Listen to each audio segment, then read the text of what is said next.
जे चलने बरगर खोजे बेटी अरज करी खोजिया में कोठाया टारिया टारी बीचे शीशा जड़ी पापा के पास में पैसा नहीं पापा सोच करी ना जानी बेटी के भाग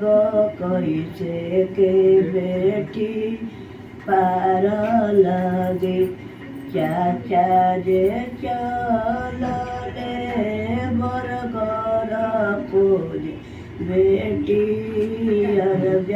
करी खोजिया में कोठाया टारिया टारी बीचे शीशा जड़ी चाचा के पास में पैसा नहीं चाचा सोच करी ना जानी बेटी के भाग कैसे के बेटी पार लगी भैया जे चलले बरघर खोजे बहिनी अरज करी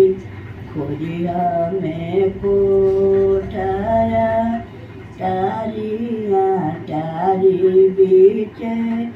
शीशा जड़ी भैया के पास में पैसा नहीं भैया सोच करी ना जानी बहन के भाग कैसे के बहन पार लगी।